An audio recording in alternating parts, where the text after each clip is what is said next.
She didn't scream. That was the first thing that would have surprised anyone watching. A woman held at the edge of a ridge, wind cutting across her face like a blade. The ground 100 feet below her, and she didn't scream. She didn't beg. She didn't even look down. She looked at him. Only him.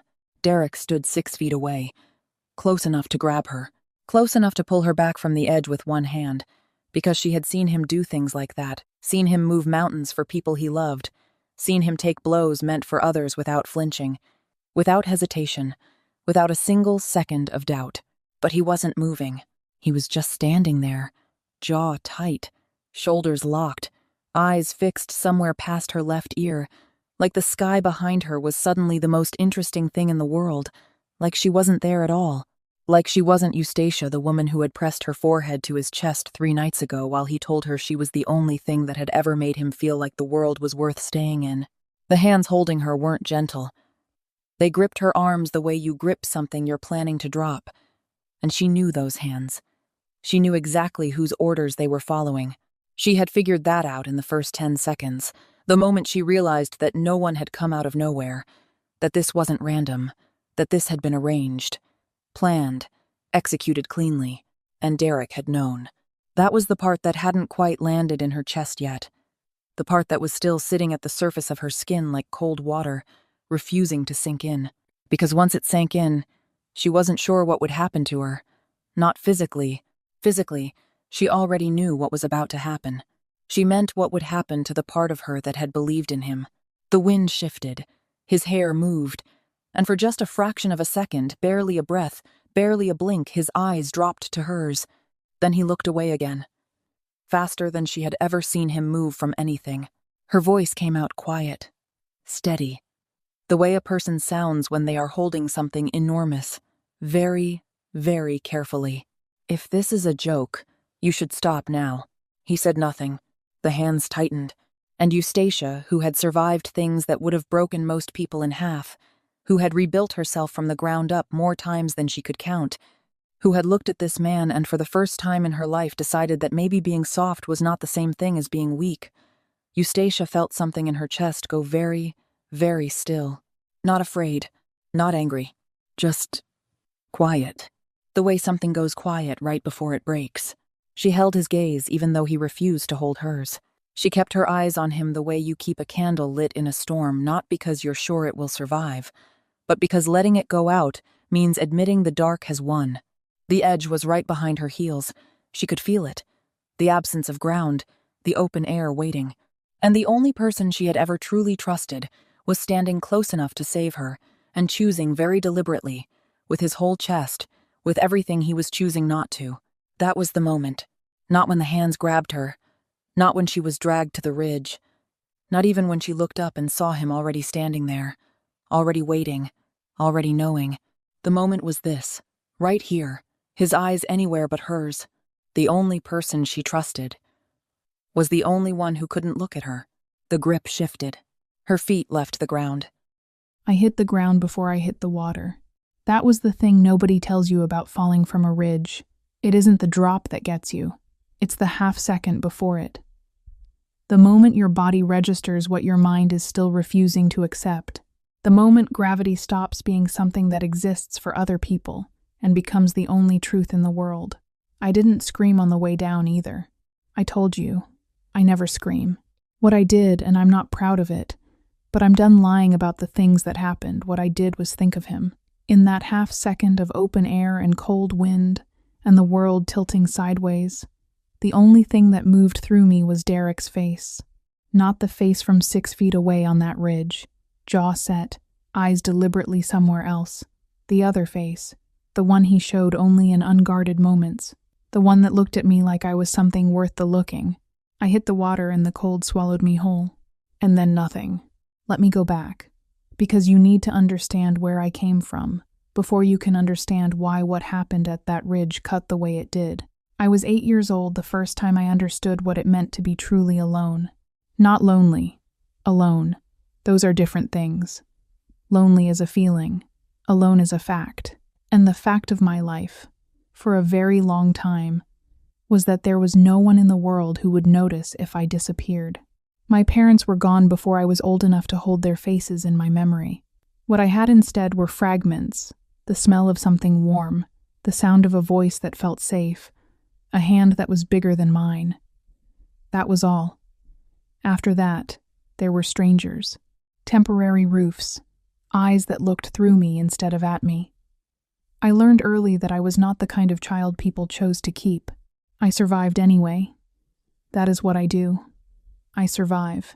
I was 12 when the Westbourne pack found me, or more accurately, when I stumbled into the edge of their territory half-starved and feverish, and ready to lie down in the dirt and let the forest have me.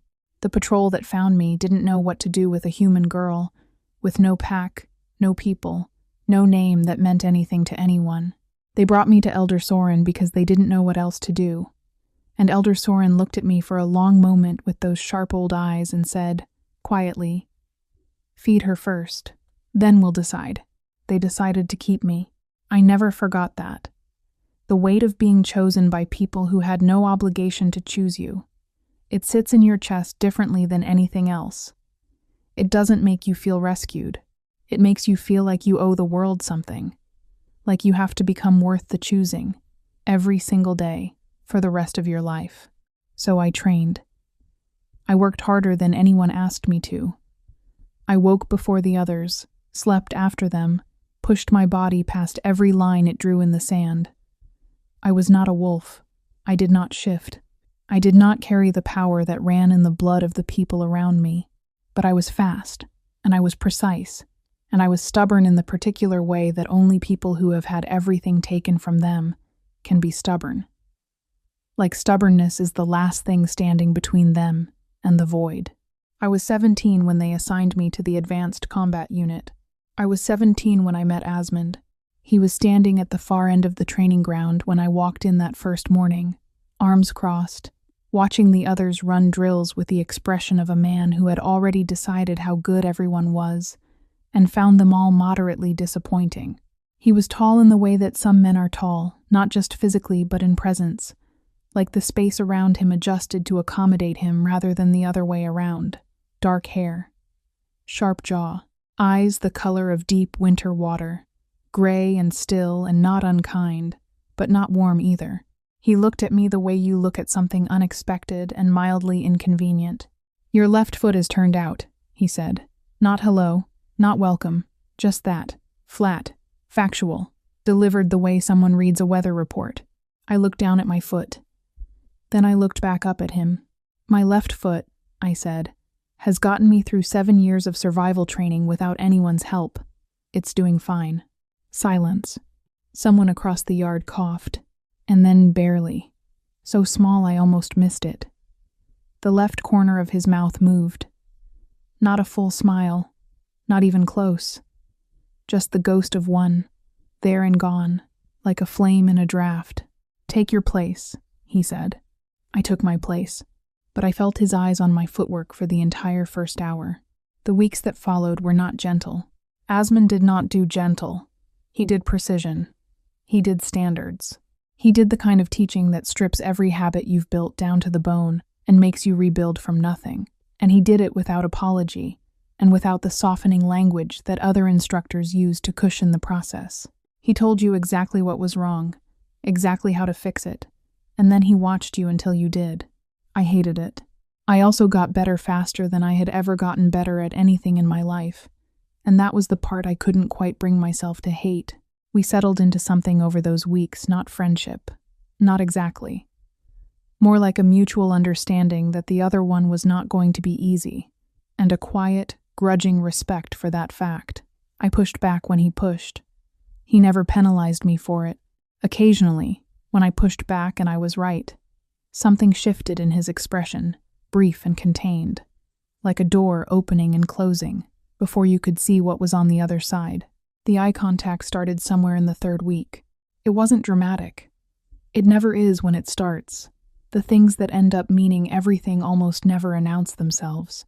It was just that when he demonstrated a technique and then turned to check whether I was following, he held my gaze a beat, longer than he held anyone else's. And when I held it back instead of looking away, he didn't look away first either. We just looked at each other across the training ground, like two people who had both found something unexpected and were quietly deciding what to do about it. Neither of us did anything about it, but we both kept looking. He touched my wrist for the first time in the 5th week. We were working on a blocking combination, and my timing was off in a way I couldn't seem to correct no matter how many times I repeated the sequence. He watched me for 3 attempts without speaking. Then he stepped forward, and without announcement, without asking, his hand wrapped around my wrist light, precise, repositioning the angle by just a few degrees.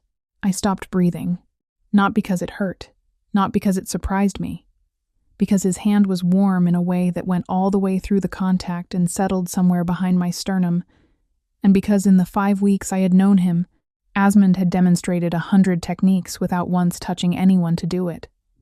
He used words. He used positioning cues. He used demonstration. He had never touched anyone. He held my wrist for exactly as long as it took to correct the angle. Then he stepped back and continued the drill as if nothing had happened. I didn't say anything either, but my wrist stayed warm for the rest of the afternoon. He noticed I was skipping meals before I realized I was doing it. The honest truth is that I had spent so many years eating when I could, rather than when I was supposed to, that mealtimes had never quite become automatic for me. I ate when hunger became impossible to ignore. I forgot, sometimes, that there were people around me now for whom this was a concern. The first time a wrapped portion of food appeared at my training station during the midday break, I looked around for the source and found nothing. The second time it happened, I looked at Asmund, who was on the far side of the yard with his back to me, apparently absorbed in correcting someone else's footwork. The third time, I walked over to him after the session. "You don't have to do that," I said. "I don't know what you're referring to," he said, without looking up from the training log in his hands. "The food. I haven't given you any food." I looked at him. He looked at the log. The log was, I was fairly certain, upside down. "Right," I said. I went back to my station. The next day there was food again, slightly more than the day before. A small addition, something sweet at the edge of the portion, the kind of thing that serves no practical purpose, that someone includes only because they thought the other person might like it. I sat with that for a long time after training ended. I sat with what it meant that this man, who spoke in straight lines and gave nothing away, and had built his entire exterior out of controlled distance, this man was quietly, stubbornly making sure I was fed, and not telling me about it.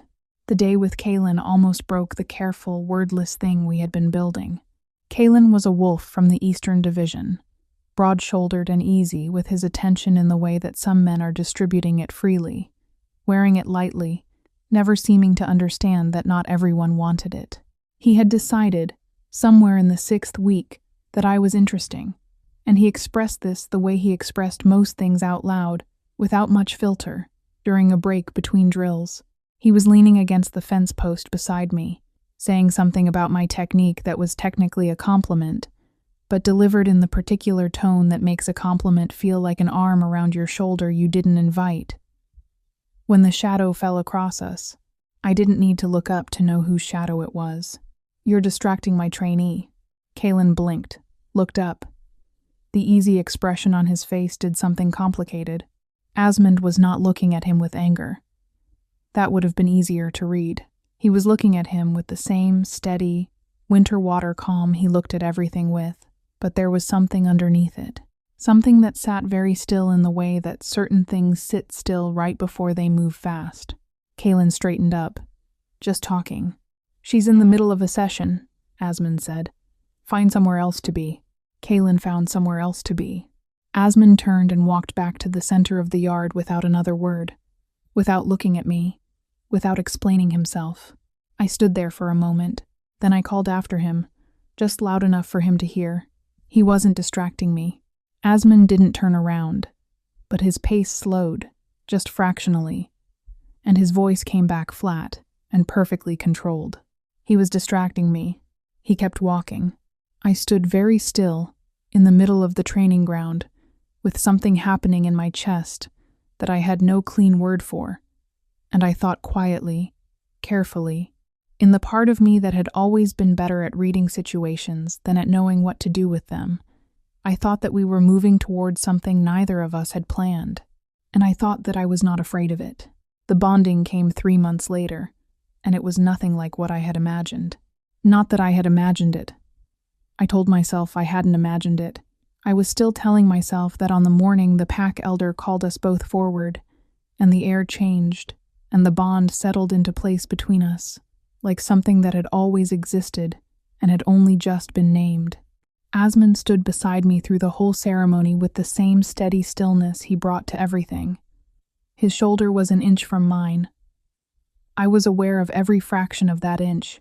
After, when the others had dispersed, he stood with me at the edge of the ceremony ground, in the early evening quiet, and for a long time, neither of us spoke.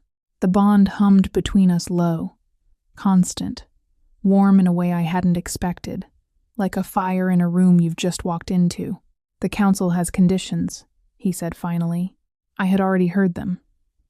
The council's position was ancient and political and frustrating in equal measure the bond could stand, but consummation was restricted, pending a formal review of my status as a non-shifted human within pack hierarchy.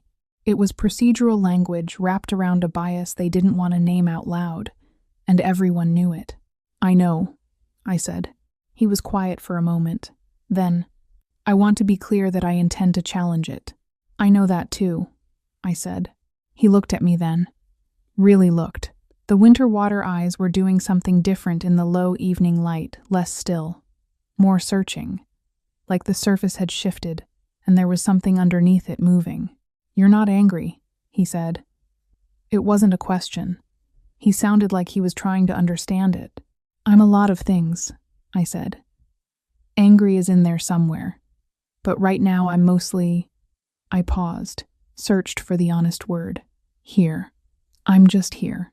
Something in his expression moved. That door again, opening, closing. But this time I thought it opened a little wider before it closed. "Then we'll be here," he said. Simply, like it was the most natural sentence in the world. Sleeping beside him and not being able to close the last distance between us was its own particular kind of beautiful torment. He was warm. That was the first thing. The man ran warm in a way that changed the temperature of the whole room, and I had spent enough cold years to know that warmth was not a small thing. I would lie awake in the dark, listening to him breathe, and feel the heat radiating from him across the space between us, and think that there was something deeply unfair about the universe that could put two people this close together and still find a reason to keep them apart. He never touched me. He kept the distance the council had set with the same discipline he brought to everything, deliberate, controlled, never accidentally crossing the line even in sleep. But sometimes I woke in the night and found him awake beside me, not restless, not troubled, just still, looking at me in the dark with that steady, searching expression, like he was memorizing me, like he was building a version of me in his mind that he could keep, regardless of what happened. I never told him I saw. I would close my eyes again and lie very still and feel the warmth of him at my side and the bond humming between us in the dark, and I would think that whatever the council decided, whatever paperwork and politics and ancient hierarchy tried to put between us, something had already happened that couldn't be undone. He had already looked at me like that, and I had already let him. That was the Asmund I thought of when the ridge fell away beneath my feet. Not the cold interruption, not the deliberate stillness, not the controlled, careful, disciplined distance. The one in the dark, watching, memorizing. The water closed over my head, and I held on to that image like it was the only solid thing left in a world that had just gone completely vertical. The water gave me back. I don't know why. I don't know what pulled me to the surface or what caught me on the rocks below the ridge, rather than crushing me against them. I don't know how long I was under. What I know is that at some point, the dark gave way to gray, and the gray gave way to cold air on my face, and I was breathing again, ragged and furious and alive in the way that feels less like a gift and more like an argument the universe isn't finished having with you yet. I lay on the rocks at the base of the ridge for a long time. I didn't cry. I want to be honest about that, because it matters. I did not lie there and fall apart. What I did was breathe one breath at a time, slow and deliberate, the way Asmund had taught me to breathe through pain in training. The way he had stood over me once, hand pressed lightly to my sternum, and said quietly, "Count it down, don't fight it, let it move through you." I counted it down. I let it move through me, and then I started going back. But I need to tell you about the weeks before the ridge, because the fall didn't start at the ridge. It started earlier, quietly, in the way that most terrible things start, not with a single moment you can point to, but with a series of small shifts so subtle you almost convince yourself you're imagining them. Asmund changed in the 2 months before the ridge. Not all at once. Not in any way I could have taken to someone and said, "Look, here, this is the thing that's wrong." It was smaller than that. It was the way he paused before answering questions he would have answered immediately before. The way his eyes moved to the door when we were alone together, like part of him was already somewhere else.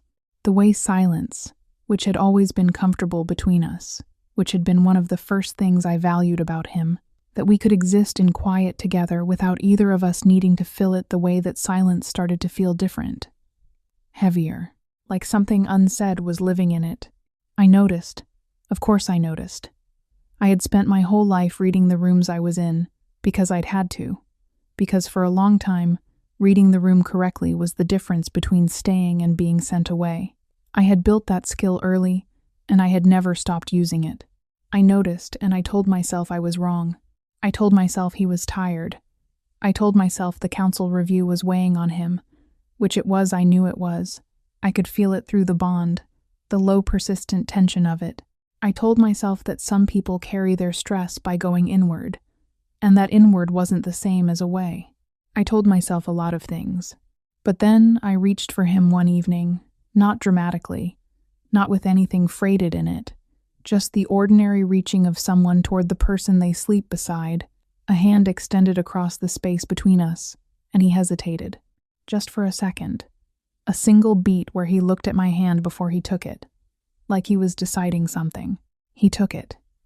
He pulled me closer than he usually did, actually close enough that I could feel his heartbeat, which was faster than it should have been for a man lying still. He put his arm around me and held me with a tightness that was different from tenderness. It was the tightness of a person holding something they're afraid of losing, and he didn't say a word. That was when I first thought, he knows something I don't. The holding got tighter. The words got fewer.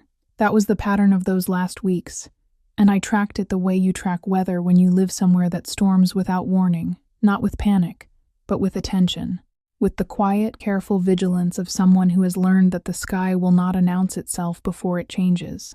He started watching me again the way he had in the early days. Not the dark memorizing of our first weeks bonded. This was different. This was watching with something like grief already sitting behind his eyes, like a man looking at a landscape he knows he's about to leave, like someone saying goodbye to a place from inside it, before they've told the place they're going. I caught him once. He didn't look away in time. "What is it?" I asked. "Nothing," he said. "Asmund." "I'm here," he said. And the way he said it, the weight he put on the word here, the particular grip of it, felt less like reassurance and more like something he was saying to himself. Like here was the only thing he had left to offer, and he was offering it as hard as he could. He loved me in those last weeks like someone running out of time. I know that now. Looking back with everything I know now, I can name exactly what I was watching: a man who understood what was coming and couldn't stop it, and couldn't tell me, and who poured everything he had into every moment we still had left, because it was the only thing he could do that wasn't a lie. I couldn't name it then. Then I only knew that something was ending, and I didn't understand why. And the not understanding was its own particular kind of pain, the kind that has no clean edge, nothing to push against, nothing to fight because you can't see what you're fighting. I lay awake more nights than I slept. And the bond hummed with something strained, something stretched, like a wire being pulled at both ends by people with opposing agendas. I felt it, but I didn't know what it meant yet. On the morning of the ridge, he woke before me. That wasn't unusual. What was unusual was the way he was sitting when I opened my eyes at the edge of the bed, elbows on his knees, head down, like a man at the end of a long internal conversation. He had already dressed. That was the detail that sat wrong. He never dressed before I woke. Small thing, but I had learned to read the small things. "You're up early," I said. He turned and looked at me, and for just a moment, just a flash, there and gone, something moved across his face that I had never seen there before. Something raw and unmanageable and very far from the controlled stillness he wore like armor. Then it was gone. "Council business," he said. "Get dressed. They want you at the Ridge Overlook." "What for?" "Boundary review," he said. "Routine." He looked at me when he said it, held my gaze, didn't blink. And I knew in the way I knew things I didn't want to know, in the way my body registered truth before my mind gave it permission. I knew it wasn't routine, but I got dressed. Because it was him. Because 11 months of watching him leave food at my station, and hesitate before choosing words, and hold me through the night like something precious had built a faith in me that overrode the warning signal. Because the bond said him, and my whole history said him, and every piece of evidence my instincts had collected said him. I got dressed and I walked to the Ridge with him, and I found out what him actually meant. I've already told you what happened at the Ridge. I've already told you about his eyes and my voice, and the half second before the ground disappeared. But what I didn't tell you, what I couldn't tell you until now, was the moment right before the end, when I said his name. Not the calm version, not the steady, controlled voice I'd used for, "If this is a joke, you should stop now." That was me being careful. That was me keeping the door open, offering him the chance to make it something other than what it was.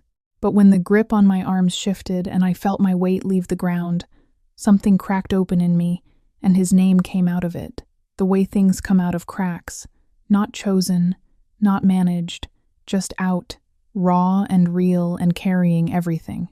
"Asmund." He looked at me, finally. After all of it, the avoidance, the careful blindness, the deliberate displacement of his gaze, he looked at me, full and direct, and with nothing between us, and his eyes were wet. The composed, controlled, winter water eyes of the man who had never once in 11 months let me see him anything other than steady. Those eyes were bright, with something he hadn't been able to contain. He looked at me the way you look at someone you have already lost and know you will carry for the rest of your life. His mouth moved. I was already leaving the ground when the words reached me, barely audible, just breath and consonants, and the shape of something he had probably rehearsed, and probably still wasn't ready to say. "I'm sorry." And then the air took me. I don't know how long I was unconscious. What I know is that when I came back to myself, I was not at the base of the ridge. I was in a cavern deep, dry, lit by the kind of pale blue light that has no obvious source, the kind that feels less like illumination and more like the absence of full dark. My clothes were still wet. My body ached in the particular distributed way that says you hit something hard from a height and survived it by some margin that had nothing to do with planning. I was alone. The bond was there, still present, still humming in the background of my awareness the way it always was, but different now. Muffled, somehow, like trying to hear music through stone walls. Present but unreachable. I sat up slowly. The cavern had no entrance I could immediately identify. No visible exit. Just the pale, sourceless light, and the sound of water somewhere far below, and the silence of a place that had been waiting for a long time for something to arrive. And then the voice. It didn't come from a direction.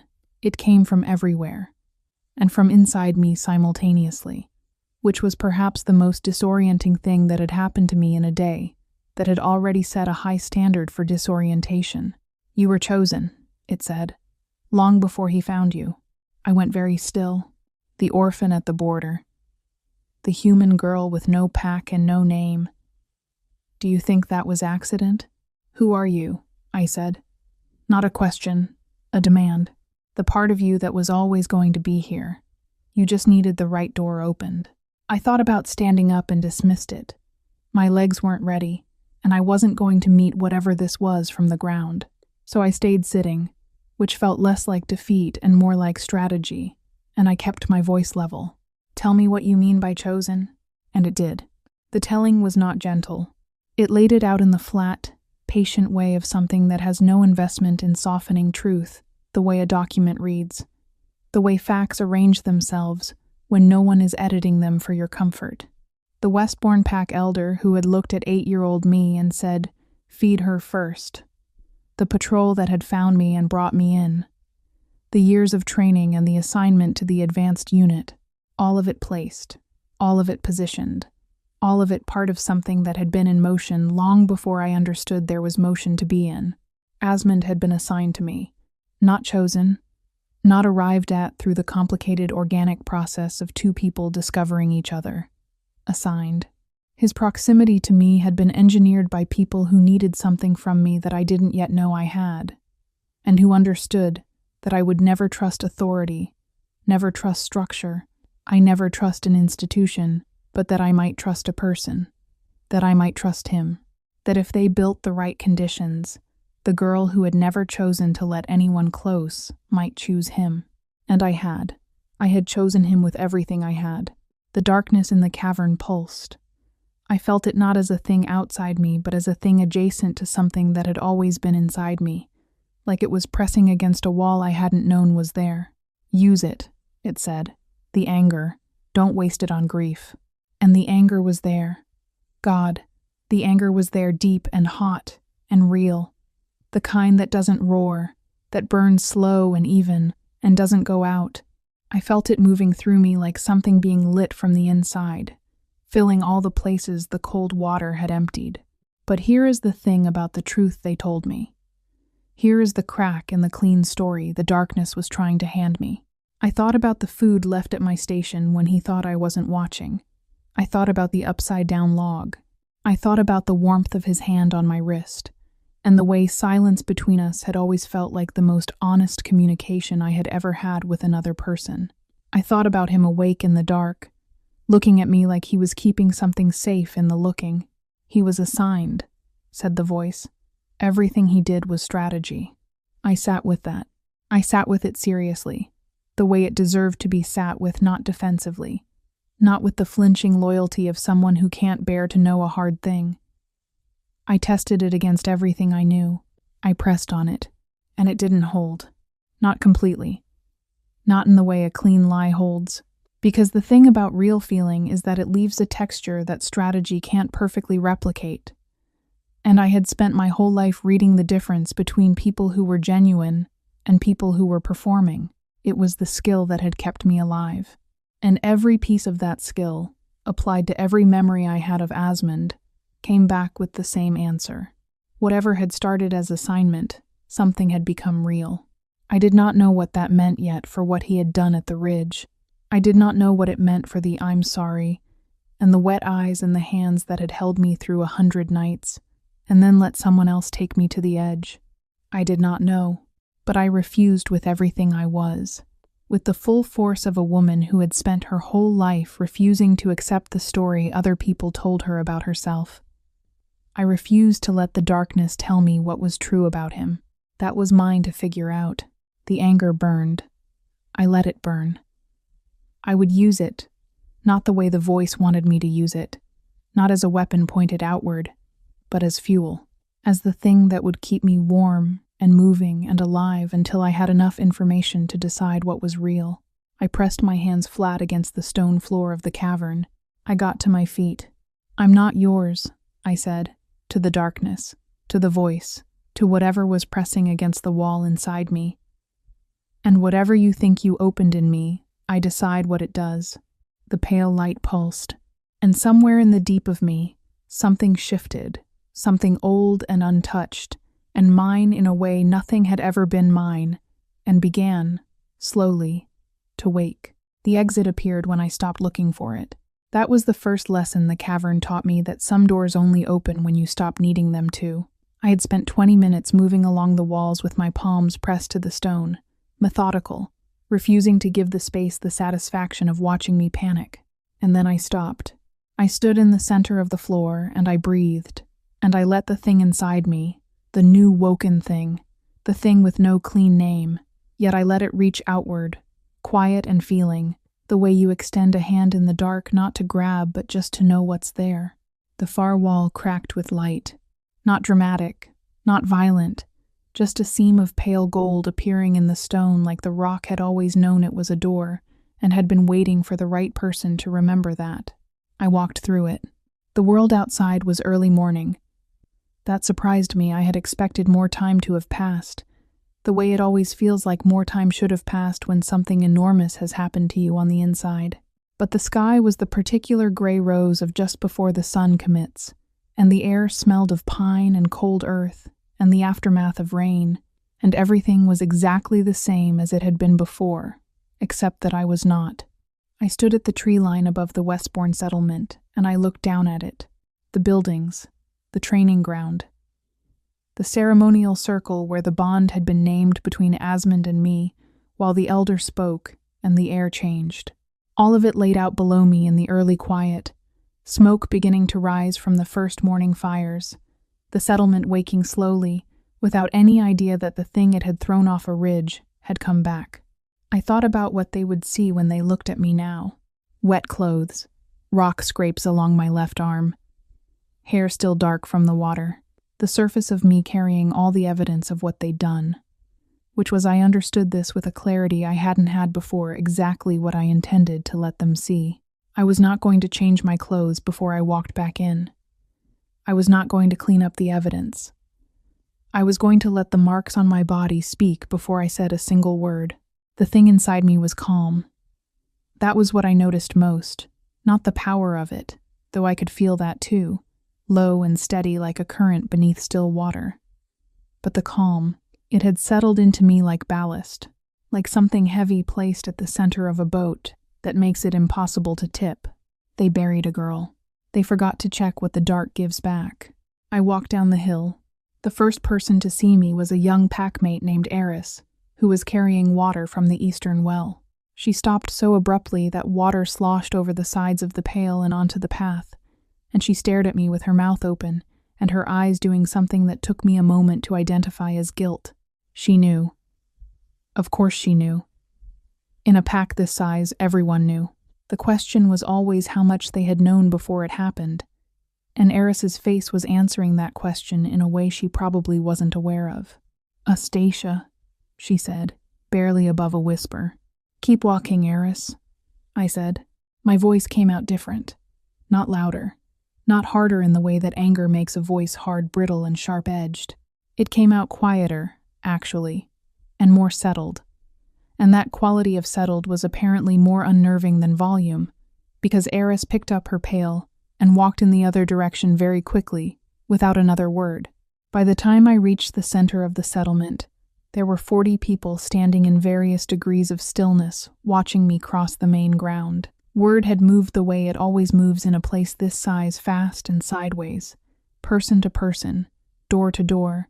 I could see the shapes of it in their faces, the surprise of the ones who had assumed I was dead, the calculation of the ones who were already thinking about what my being alive meant for them, the shame specific and unmistakable of the ones who had known it was coming and done nothing to stop it.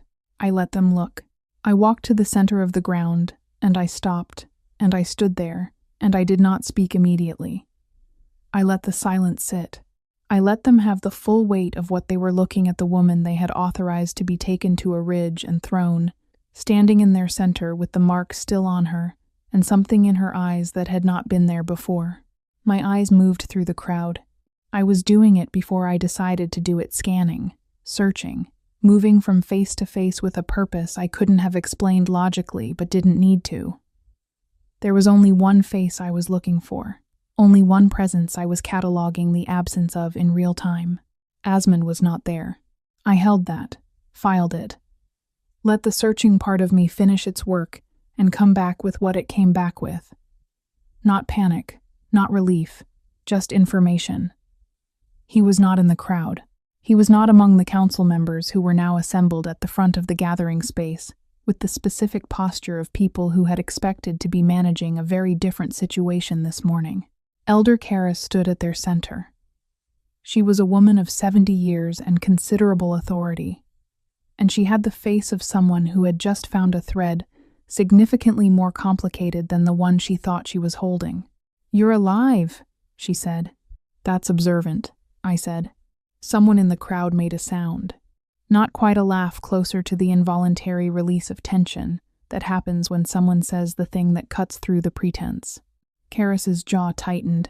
"What happened at the ridge was—" "I'll tell you what it was," I said. And my voice, still that quiet, settled thing, still carrying the weight of what the cavern had left in me, my voice stopped her. Clean and complete, the way a closed door stops you. It was a coordinated action, authorized by this council, carried out against a bonded member of this pack. I was taken to a ridge in the belief that I would not survive the fall. What I'd like to know, and I'd like an honest answer, which I understand may be unfamiliar, is what exactly you believed you were removing. Karis said nothing. "Was it me?" I continued. "Or was it what's in me?" The silence that followed was the kind that contains its own answer. "You felt it," I said, "before I did. Whatever is in me, you felt it.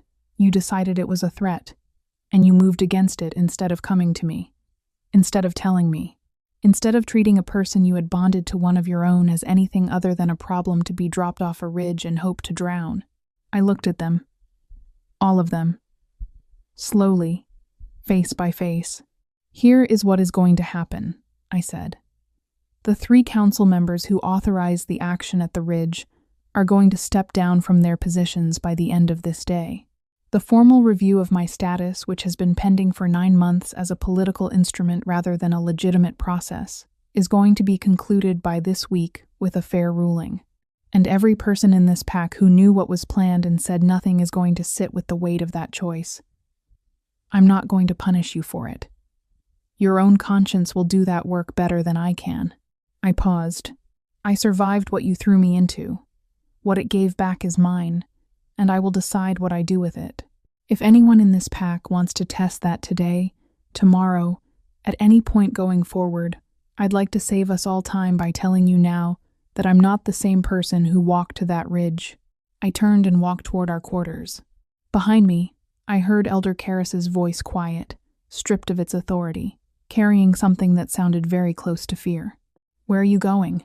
"To find my mate," I said, without turning around. "Don't follow me." I didn't find him. Not immediately. I checked every place I knew: the training ground, the eastern watchtower, the far edge of the territory near the old boundary stones where he went when he needed to think. All empty, all carrying only the residue of his absence, that particular quality of a space that knows the person who belongs in it is not there. The bond gave me direction but not distance. It pulled west, steady as a compass needle, but the west of Westbourne territory was vast, and I was still running on a body that had been through water and stone, and whatever the cavern had done to me, and my legs were making their own opinions known about the pace I was setting. I was at the western tree line when I heard the first impact. It came from the north side of the territory. Not an explosion, not that kind of impact. The specific, concussive quality of a large body hitting another large body at speed. The kind of sound that means shifted wolves, that means teeth and mass, and the organized violence of a pack assault. I was already moving before I had consciously decided to move. The thing inside me didn't surge. It didn't roar or rise dramatically to meet the threat. It simply spread, quietly and completely, the way heat spreads through a cold room when you finally get the fire going. It moved into my limbs and my lungs and the sharp edges of my awareness, and everything sharpened, and I ran. The scene at the northern boundary was chaos in the specific way that planned attacks look like chaos to the people they're happening to. 3 packs, colors, and markings I recognized from the outer territories. Wolves who had no formal grievance with Westbourne that I knew of, which meant this had been organized and organized recently. 3 packs working a coordinated push against the northern line. Westbourne fighters were holding, but only barely. The numbers were wrong. I came in from the south flank, and I did not hesitate, and I did not announce myself. What I did was move, and the thing inside me moved with me. And the first time I raised my hand with that current running through it, and the impact that followed was different. Measurably, visibly, undeniably different from anything a human woman should have been able to produce. The fight changed. I won't describe it the way fights sometimes get described. I won't make it beautiful, because it wasn't beautiful, because violence is never beautiful, even when it's necessary, and the people doing it are on the right side of the line. What I will tell you is that it was effective, that the current in me knew exactly how to move against the threat in front of it, that there was a moment near the center of the line when the attacking wolves actually stopped, not retreating, just stopping, looking at me with the particular arrested attention of creatures whose instincts have just delivered a message. Their minds are still processing. What is that? I heard it. Not in words, in the quality of the stillness they went into, in the way the hair along their spines shifted. What I am, I thought. I'm starting to find out. The push broke 20 minutes later. The attackers withdrew not in defeat exactly, more in the calculated way of people who have gathered enough information and don't need to lose more bodies to gather more. They would come back with a different plan. I knew that. Everyone on the line knew that, but they left. I felt him before I saw him. The bond stopped pulling and started pulsing. A different quality entirely, like the difference between a compass pointing at something distant and a compass pointing at something right here. I turned. He was at the tree line, 30 feet away, just inside the shadows of the tree line, standing completely still. He had been there for part of the fight, I didn't know how long, but long enough. His expression was doing several things simultaneously, none of which he was managing as well as he usually managed his expressions. Awe was in there. That was the first thing, raw, unguarded awe, the kind that happens when you see something that rearranges your understanding of what is possible. Fear was in there too. Not of me, or not entirely more the fear of someone confronting the scale of what they were part of, and what they had done, and what it all means laid against each other. And underneath both of those, so deep it was almost invisible, almost successfully buried pride, the specific quality of pride that a person feels for someone they love and have absolutely no right to feel pride for anymore and feel it anyway, helplessly. Because love does not wait for permission and does not observe the distinctions that guilt tries to draw.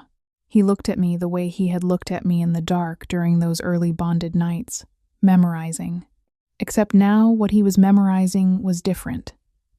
Now he was memorizing a woman who had been thrown off a ridge and come back changed and just turned a 3-pack assault in 20 minutes. And underneath the memorizing was a single line of internal reckoning that I couldn't hear but could feel through the bond like a voice through a wall, the shape of it, without the words. Mine. And I let them take her. He didn't move toward me. He didn't call out. He stood at the tree line and he looked at me and he let me see all of it. Didn't manage his face. Didn't compose it back into the controlled stillness he wore so naturally. He just let me see what was there. I looked at him for a long moment. Then I turned and walked toward our quarters. He came in 20 minutes after me. I was standing at the window when I heard the door, and I didn't turn. I watched the settlement below the post-battle movement, the gathering of the injured, the particular charged quiet of a place that has just survived something and hasn't yet decided what it means. He stopped just inside the door. The silence between us was not the old silence, not the comfortable silence of two people who had learned to exist in quiet together. This was a different animal, loaded, charged, full of the weight of everything that had happened between the ridge and this room. He let it sit for a moment. Then I turned. He looked worse than he had at the tree line. Close up, without the filter of distance and trees, and the residual adrenaline of the fight to soften it. He looked like a man who had not slept in days, and had spent most of that time in a very direct conversation with himself about the things he had done. The composed armor was entirely gone. What was underneath was not weakness, but it was human in a way I had rarely been allowed to see. Was any of it real? I said. My voice was steady. Not cold steady. There is a difference, and it mattered that there was a difference, and I think he heard it. He didn't look away. He held my gaze with everything he had, which was considerable even now, even like this. No, he said. One beat. And then yes. And then... He stopped. started again. His voice was low and entirely controlled, in the way of someone working very hard to give a thing accurately rather than palatably. It wasn't. At the beginning, I was assigned to you. I knew what I was doing. I understood the objective and I pursued it, and I told myself the distinction between what I was doing and what it looked like was something I could live with. He let that sit. And then, somewhere in the middle of a training session, watching you snap back at me about your footwork, the ghost of something moved across his face. The distinction stopped being something I could find. I looked for it. I kept looking for it, because the alternative was understanding that I had let something real grow inside a structure built on manipulation. And that made me— He stopped again. It made everything more complicated. And I let it be complicated, and I said nothing, because saying something meant examining choices I had already made and couldn't unmake. "When did you know about the ridge?" I said. 6 weeks before. 6 weeks. The walls I'd been watching close around him for 6 weeks, and now I knew what had been inside them. "And you stayed?" "Yes. And you didn't tell me." "No." I held that. I took the full weight of it, and I held it honestly, without rushing to a conclusion, without letting anger or love make the decision before I had actually made it. "Why didn't you tell me?" He was quiet for a moment. Then, "Because I had been assigned to make you trust me, and I had done that. I had actually done that. Genuinely, I had earned something real from you, and telling you would have destroyed it. And I was not—" Something moved in his jaw. I was not willing to lose it, which was its own form of selfishness that I have spent 6 weeks understanding the full shape of. "And at the ridge," I said. "The apology.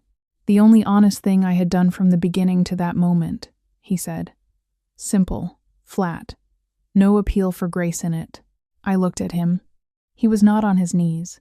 He was not reaching for me. He was not composing his face into something designed to move me. He was standing straight, shoulders level, meeting my eyes, and offering me nothing except the complete and unvarnished truth of what he had done, and what it had cost, and what he understood about himself now that he hadn't understood before. He was not begging. He was accepting.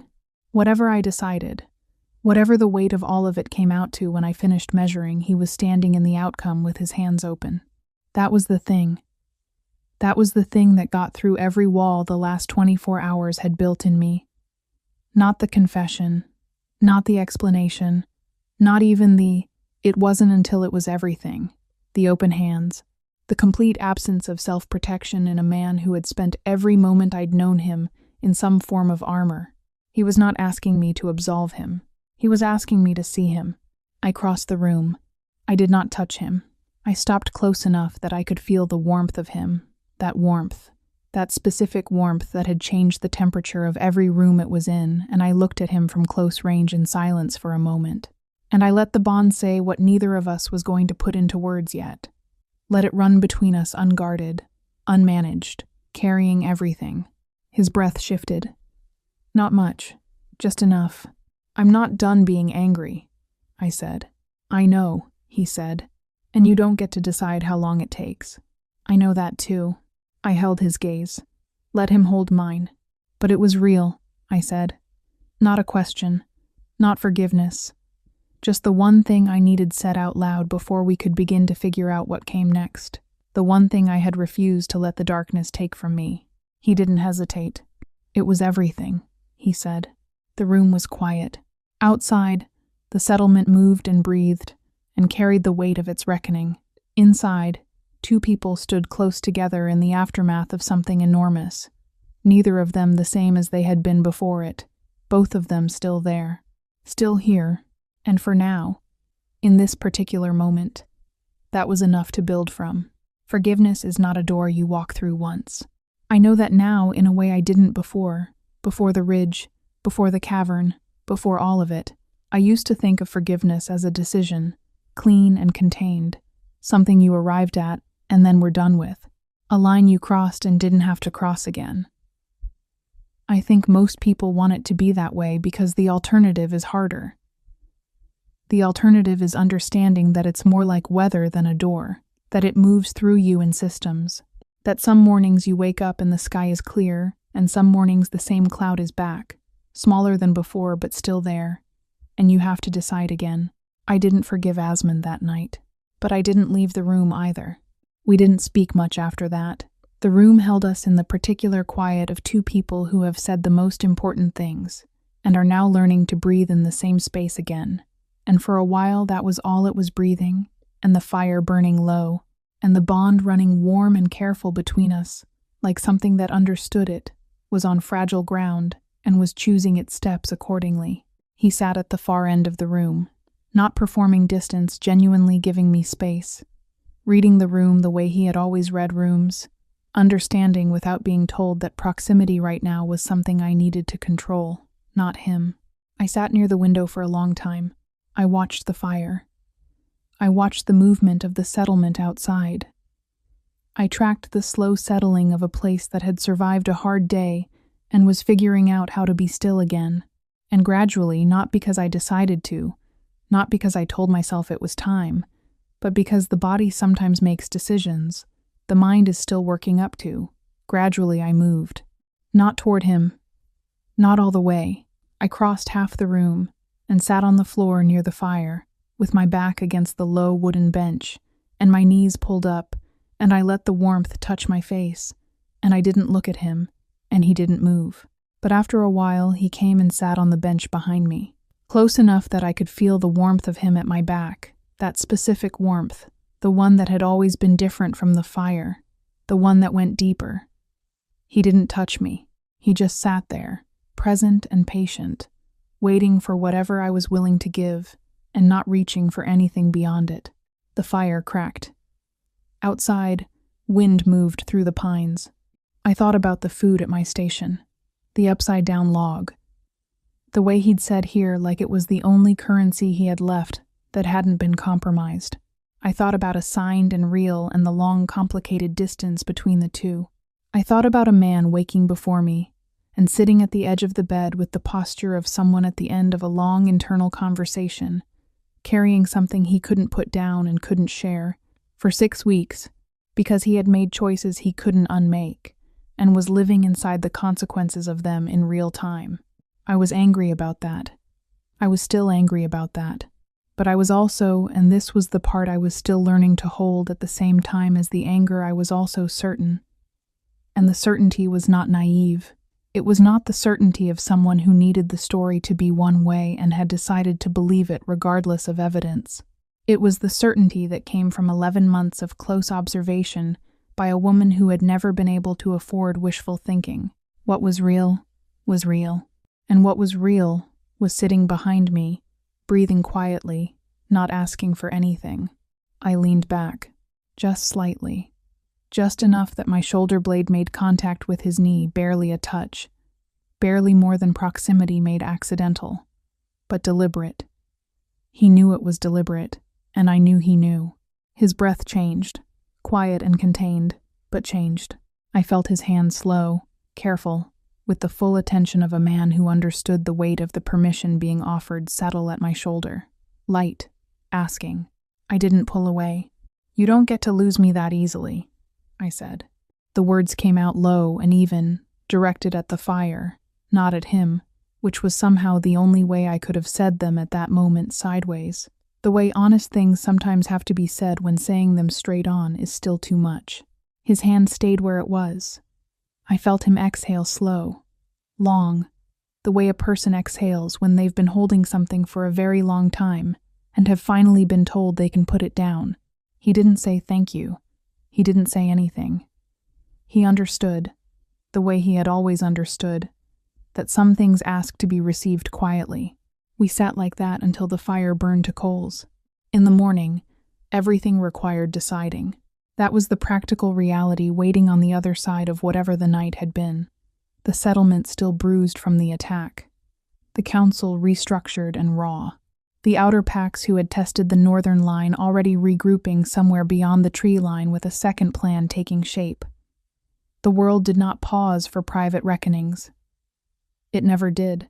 I stood in the center of the main ground again, but it was different this time. Yesterday I had come back marked and wet and burning, And what I had brought into that space was fire, necessary fire, the kind that clears ground. This morning I brought something else, something cooler and more deliberate and more sustainable than fire. The remaining council members were assembled. The pack gathered the way it gathered when it understood something definitive was about to happen. Asmund stood to my left, not in front, not behind, beside level, equal, shoulder almost to shoulder, facing the same direction. He had not asked where to stand. He had simply come and stood there, and the rightness of it was not something either of us had to discuss.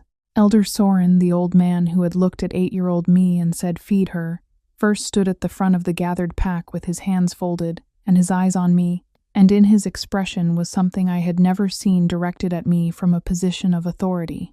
Not assessment, not calculation, not the weighing of what I was worth or what I represented, or what problems my existence was going to create. Simple respect. I let myself feel it. I didn't deflect from it or minimize it. I let it land. "The outer packs will come back," I said. My voice carried easily. The ground was quiet, the morning still, everyone listening. Not today. Probably not this week. But the attack yesterday was reconnaissance, as much as it was assault. They came to understand what Westbourne is working with. They'll come back with a plan shaped around what they saw. I paused. What they saw was me, which means what they'll plan around is me, and I will not be hidden or managed or positioned as a weapon to be deployed when the council decides the time is right. I looked at the assembled faces. I am not a weapon. I am a member of this pack, bonded and present and choosing to be here. The power in me belongs to me. I will use it to protect this territory and the people in it, not because I was assigned to, not because I owe a debt, but because I choose to. That distinction is not small. It is, in fact, everything. The silence was attentive. Nobody moved. In exchange, this pack treats me accordingly, fully, without qualification. The review is closed. My status is not conditional, and any future decision that concerns me involves me from the beginning. I looked at the remaining council members specifically. Those are not requests. Soren nodded. Once, deliberate. Agreed. The word moved through the gathered pack like something released. I felt Asmund beside me felt him through the bond, warm and steady, and carrying something that had shifted overnight from the rawness of the night before into something quieter and more grounded. He didn't speak. He didn't need to. His presence was the statement standing beside me, level and equal, not managing the situation or positioning himself within it, but simply being there. After, when the gathering dispersed and the morning business of the settlement resumed, we stood for a moment in the emptied ground. "Soren looked at you differently," Asmund said. "He looked at me like a person," I said. "It's surprisingly affecting." He was quiet for a moment. Then, "You've always been one. It just took the rest of us varying amounts of time to arrange ourselves accordingly." I looked at him sideways. "That might be the most diplomatic thing you've ever said." "I'm working on it," he said. Something shifted in my chest, small and warm and not quite a smile, but close to the same neighborhood. The peace did not arrive all at once.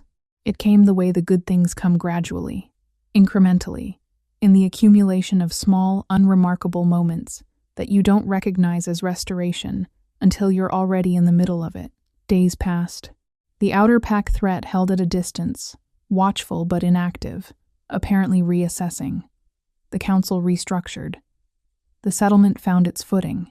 The thing inside me, the shadow, the power, the woken thing that still didn't have a name I was fully comfortable with, settled into me, the way something settles when it stops fighting its container. It became less like a current I was managing, and more like a sense I had always had and was only now learning to use. I trained again.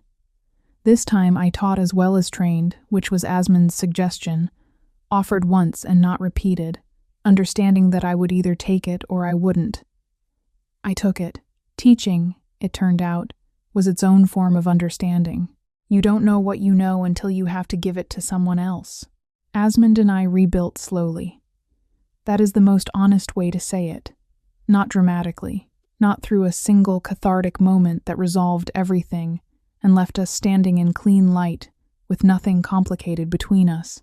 We rebuilt the way structures are rebuilt after damage carefully, checking the integrity of each piece before adding weight to it, understanding that what came after could be stronger than what came before, but only if the repair was done honestly. There were hard nights.